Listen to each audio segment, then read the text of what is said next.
2 দিন সময় দিতে হবে। তো আমি যেটুকু বলছি সেটা হলো, উনি হচ্ছেন একজন কর্মময় জীবন পালন করেছেন।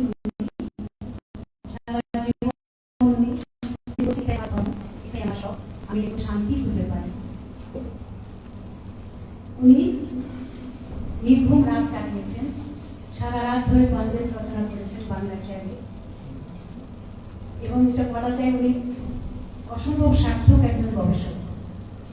উনার লেখা 4টি বই প্রকাশিত হয়েছে, প্রথম, দ্বিতীয়, তৃতীয়, চতুর্থ 4টি খণ্ডে বাংলা একাডেমি থেকে প্রকাশিত হয়েছে।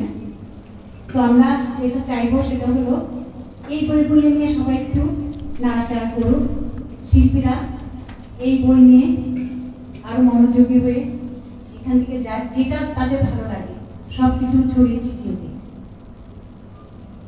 4 খণ্ড বই তো প্রকাশিত হয়েছে, এবং সেটা তো গেল ওনার উচ্চাঙ্গ সঙ্গীতের ব্যাপারটা, যেটাকে উনি বাংলা খেয়ালটাকে উনি প্রাতিষ্ঠানিকভাবে সুন্দরভাবে যেন সবাই নিতে পারে সেই চেষ্টা করে গেছেন।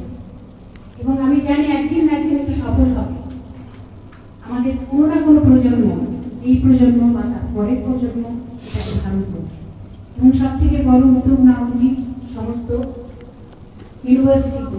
ইউনিভার্সিটিতে যারা পড়ান, যারা সঙ্গীত বিভাগে আছেন, তারা যদি এটা একটু খেয়াল করে, নাড়াচাড়া করে, এটাকে যদি তারা সিলেবাসে অন্তর্ভুক্ত করে, এটা অবশ্য ওনাদের কাজ নয়, তারপরে আমার মনে হয় বাংলা খেয়ালটা অনেক বিকশিত হবে।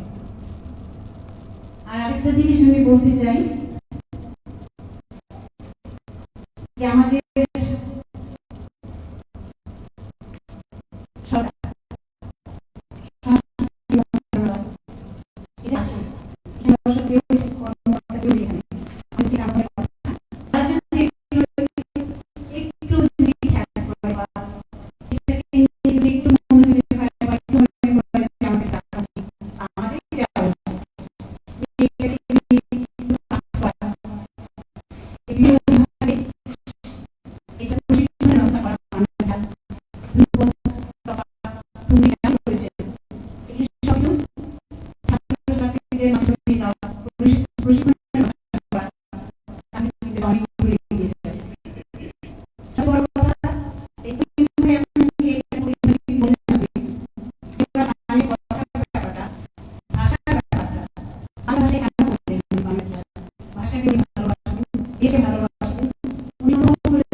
বড় খেলা এবং ছোট খেলা একসাথে করে তিনি করেছেন, যেটা আগে হয়নি।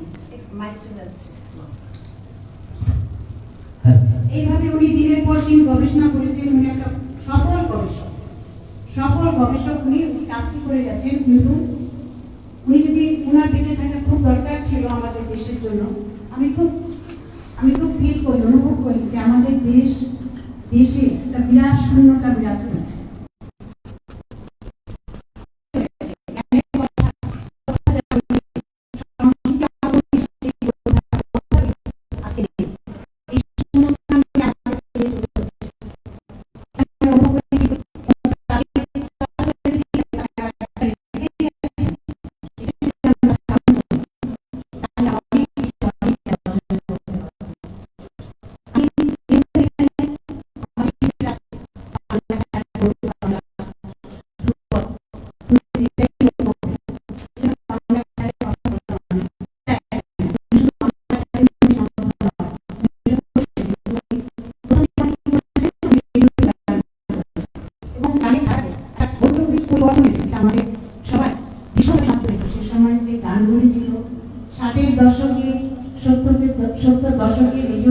যে গানগুলি ছিল, এগুলি নিয়ে যদি আমরা একটু নাড়াচাড়া করি, তাহলে আমরা অনেক কিছু পাবো।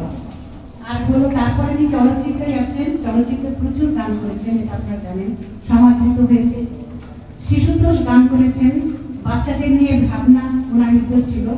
উনি দেশকে নিয়ে ভেবেছেন, এই যে গাছ কাটা হচ্ছে বা প্রাকৃতিক বৈষম্য যেটা, এগুলি নিয়ে ওনার চিন্তা করতেছিল। এই জন্য উনি পরিবেশ নিয়ে প্রচুর গান লিখেছেন। মাছের বংশ করুণা ধ্বংস, এই মাছ নিয়ে উনি অনেক ছোটদের গান লিখেছেন, শিক্ষামূলক গান লিখেছেন উনি অনেক।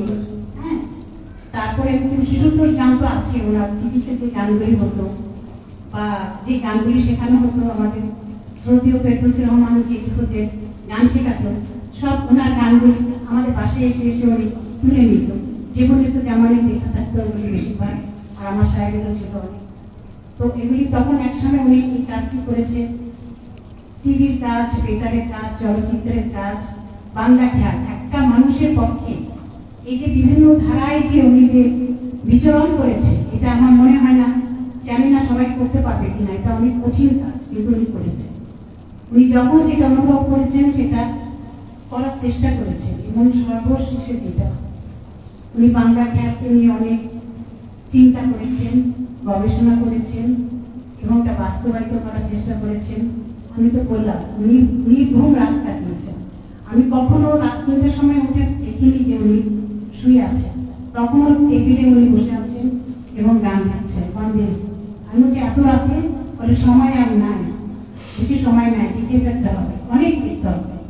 যতটা সময় আমি লিখে ফেলছি, আমাকে এখন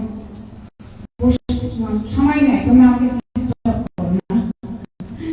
দিনে রাতে প্রচুর বাংলাদেশ লিখেছেন এবং যখন অসুস্থ ছিলেন সেই সময় উনি অনেক গান রচনা করেছেন, শুয়ে শুয়ে করেছেন, রেখে গেছেন। এগুলি তো আমরা রেখে দিতে পারি, আমাকে গান করতে হবে, আমাকে এটা লিখতে হবে, আমার এটা করতে হবে, সবার কাছে আজকে যে সংস্কৃতি বিকাশ করে আয়োজন করেছে, মাহফুজাকে আমি ধন্যবাদ জানাই। আর রতন রঞ্জন, আমরা সবাই সবাইকে আমি অনেক ধন্যবাদ জানাই। করিম ভাইকে ধন্যবাদ জানাই, প্রিয়াঙ্কাকে ধন্যবাদ জানাই, অনেক কষ্ট করে এত কাজের মধ্যে। এবং সেই দিনে সেই অনুষ্ঠান থেকে আমি অভিভূত। একটা আমি কি করে পাই, গাড়ি থেকে গানটা গাই, গাড়িতে বসে বসে গানটা গাই। আমাদের একটা প্রোগ্রাম ছিল,